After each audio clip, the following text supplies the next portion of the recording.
ఓం అస్మద్గురుభ్యో నమః. శ్రీమతే రామానుజాయ నమః. దేవీ శరన్నవరాత్రి మహోత్సవాల్లో భాగంగా ఈ రోజున అమ్మవారి మూలా నక్షత్రం మహాసరస్వతిగా అలంకరించబడింది. ఎందుకంటే త్రిరాత్రి వ్రతం అని ఈ యొక్క దుర్గాష్టమి, మహర్నవమి, విజయదశమి అంటే ఈ రోజున మనకి బతుకమ్మ పండుగ కార్యక్రమం ఈ రోజున సాయంత్రం కొంతమంది చేస్తున్నారు. ఏదేమైనప్పటికీ కూడా మనకి అష్టమి, నవమి, దశమి ఈ 3 రోజులు కూడా ఆచరించినట్లయితే ఈ యొక్క శరన్నవరాత్రి మహోత్సవాలు మనం 9 రోజులు చేసినటువంటి ఫలితం అంతా కూడా ఈ 3 రాత్రుల్లో వస్తుంది. త్రిరాత్రి వ్రతం కూడా ఆచరిస్తారు. అలాంటిది ఈ రోజున అమ్మ మహాసరస్వతి మూలా నక్షత్రం, రేపటి రోజున అమ్మవారు దుర్గాదేవి. ఎందుకంటే మహాకాళి, మహాలక్ష్మి, మహాసరస్వతి. ఈ యొక్క మహాసరస్వతి అనేది ఈమె బ్రహ్మభార్య అయినటువంటి సరస్వతి కాదు, త్రిమూర్త్యాత్మకురాలుగా మనకు చెప్తుంది. దుర్గా, లక్ష్మి, సరస్వతులు ఈ 3 శక్తులు కూడా త్రిగుణోక్తమైనటువంటిది అమ్మ ఈ రోజున మహాసరస్వతి.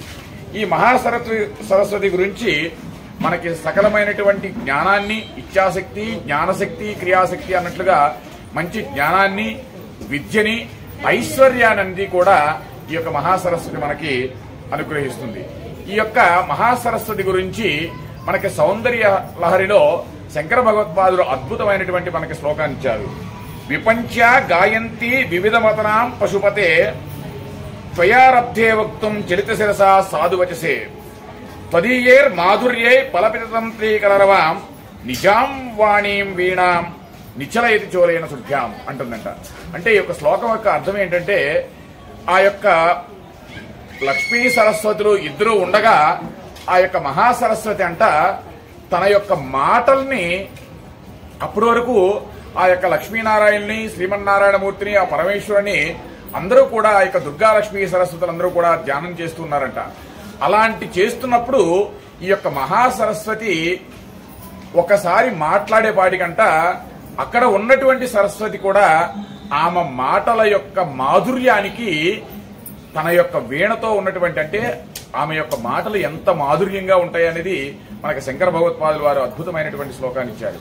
అంటే ఆమె మాట్లాడంగానే మన యొక్క సరస్వతి తన యొక్క వీణనంతా కూడా మూసేసుకుందంట.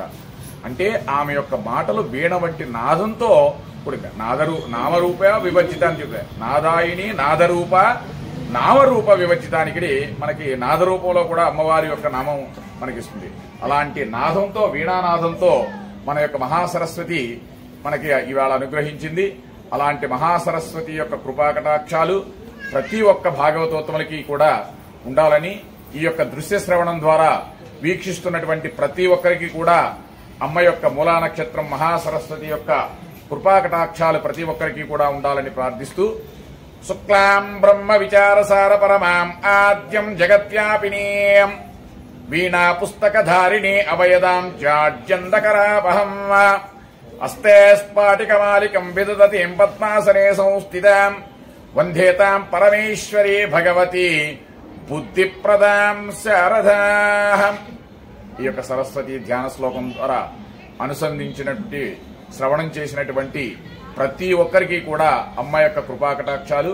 ఎందుకంటే ఈ యొక్క అమ్మకి మనకి విశేషంగా ఏంటంటే ఒక్కొక్క తిథి ప్రకారంగా, ఒక్కొక్క రాశి ప్రకారంగా, ఒక్కొక్క వారం ప్రకారంగా అమ్మవారిని మనం ఏ విధంగా ఆరాధించాలనేది మనం ఒక సమయానుకూలకంగా మనం ఒక ప్రత్యేకించి అమ్మ యొక్క విశేషంగాన్ని తిథులు, వారాలు, నక్షత్రాలు ప్రకారంగా మనకి అమ్మకి ఏ విధంగా మనం ఇష్టమైనటువంటి చేస్తామో ప్రతి ఒక్కరం కూడా మరి తరువాత కార్యక్రమంలో మనం అందరం కూడా తెలుసుకుందాం.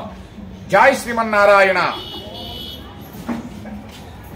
ఈ వీడియో మీకు నచ్చినట్లయితే ఒక లైక్ కొట్టి ఈ సమాచారాన్ని ఇతరులకు షేర్ చేయండి. మరిన్ని ఇలాంటి ఆసక్తికరమైన వీడియోల కోసం మా ఛానల్ను సబ్స్క్రైబ్ చేసుకోండి. ధన్యవాదాలు.